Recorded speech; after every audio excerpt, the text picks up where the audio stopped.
So now that we know what a C string is, now let's look at some functions that we can use with C strings.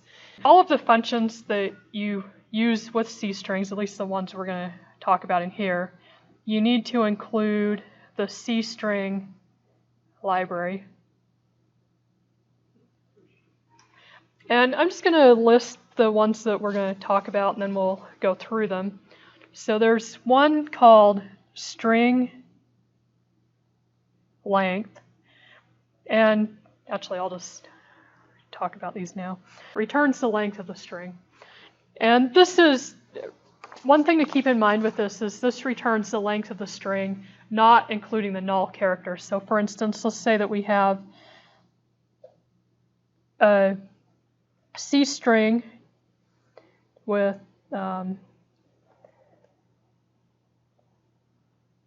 this should be a, so we have Bob stored in this C string, so this is going to be Bob, and then it's going to have the null character. And then what we can do is just declare an integer that's going to get the length. We can just say that length is equal to str, so the string length, so str length, and then we just send it the name. And what this is going to return is 3. So the value of this is 3. And the reason why is because even though, so this is something to remember, even though our C string is actually going to be 4 elements, the last element is the null character. So when you do the str length, or get the length of the string, it's only going to return 3. So this is a really convenient way to get like the length of your string. You could also do, so you can send this say the name of your C string, or you can also just send it a string literal. So you could do str length and then just send it, say Bob. That's going to return 3.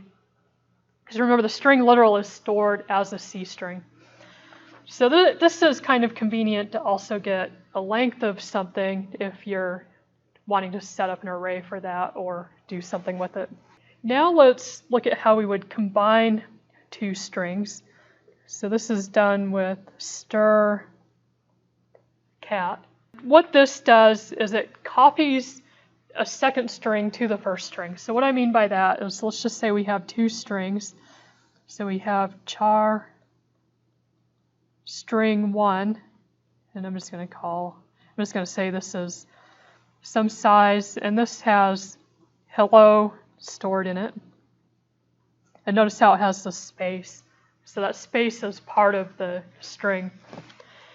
And then we have char string 2 size, and then let's say this is world. And let's say we want to combine these 2 strings. We can send them both to this function, string strcat, and this is going to look like this. So strcat, and we send it string 1 and string 2. So what this does is it copies the second string onto the end of the first string. If we were to do, like after running this, if we do say cout string 1, this is going to print out hello world because we've copied string 2 to the end of string 1. So what I mean by that is, well, let's start out. Let's say that we have, so let's say this is string 1.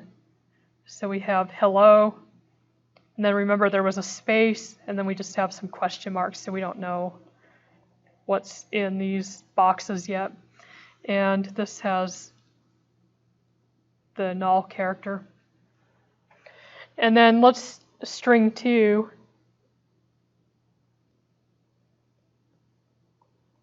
has world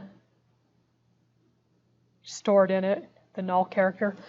So what we've done with this strcat is we've copied this string 2, so world, into string 1. So then once we've combined these, hopefully that's long enough, now we have hello world, and then the null character, and then so it's just empty. So one thing that you need to keep in mind when you're using this is you need to make sure that your first string has enough space to copy the second string to it. And so it's a good idea to check if you're using this and say you're getting information from the user, so you might not know if they might enter something that's too big. You need to check to make sure it's going to fit before you do this strcat. So what you can do is say just an if statement, and you can use size of to get the size of your first string. So this would just be size of string 1, and then you want to make sure that this is greater than or equal to, and then we're just going to use the string length. So remember, we just saw stir length, so we can get the length of our string. So this is going to be stir length, and then string 1 plus stir length string 2, and then we need a +1. We need to make sure we have enough. We need to make sure we have one extra element for the null character. So then if this is true, then we can go ahead and do the strcat and combine these two strings.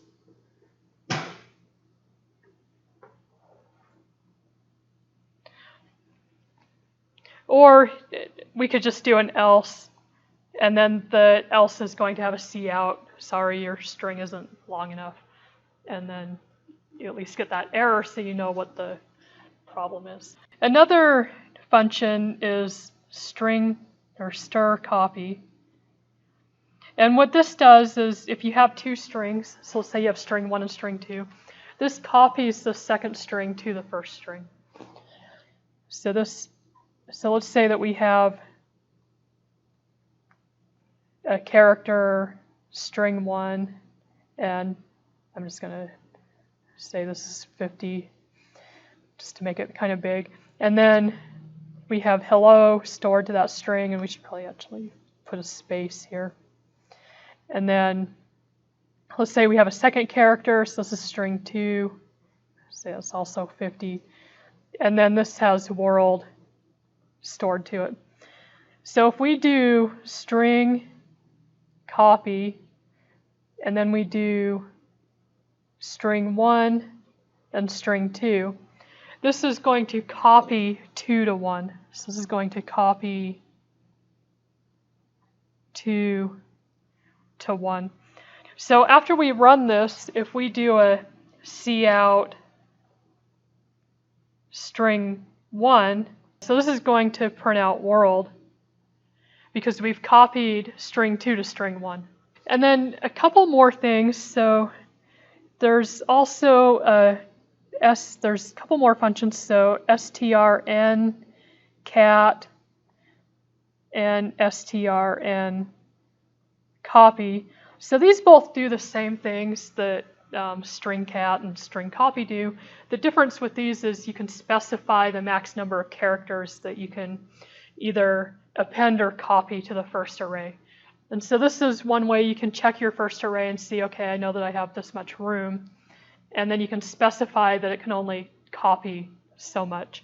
So how that would look is this str and cat.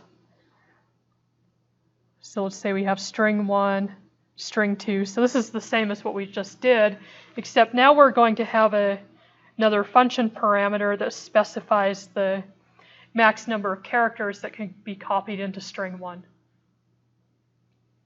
And then str and copy, this is going to copy string 2 to string 1, and we can specify how many characters to copy. And we can either put a number there, or you can put a variable just specifying how many characters are available.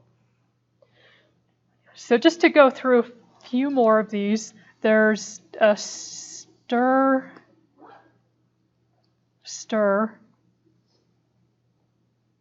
And what this does is this looks for a C string within a C string.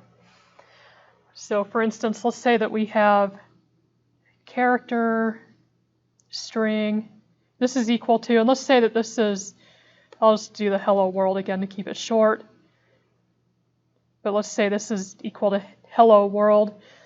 And let's say that we want to find, I don't know, WO or world. Maybe we want to find a word in this. What we need to do is declare a pointer. So we can do character, and I'm just going to do a pointer is equal to, and we'll set this equal to null pointer. And then you say pointer is equal to, so you're looking for this function is going to be returning a pointer, so it's going to be returning an address. And just do stir, and then we send it the name of the array, and we send it what we're looking for. So this is going to return the address of the first character of whatever we're looking for. So this function will take this array that we sent it, and this is actually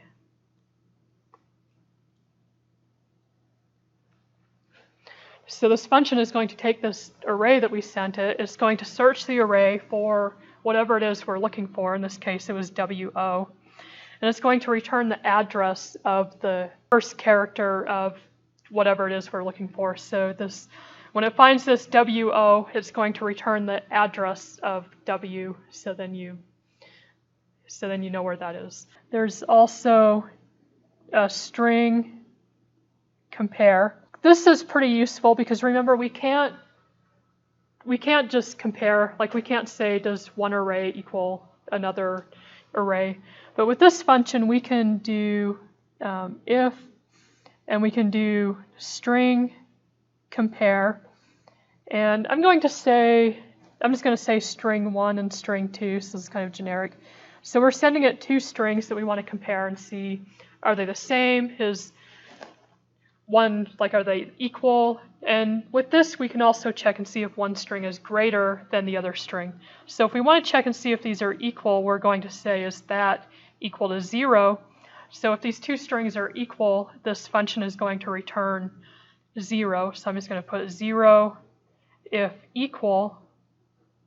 This is going to return a negative number if string 1 is less than string 2. In other words, if string 1 comes before string 2 in the alphabet, this will return a negative. So this is going to be if string 1 comes before string 2, and it's going to be positive if string 2 comes before string 1.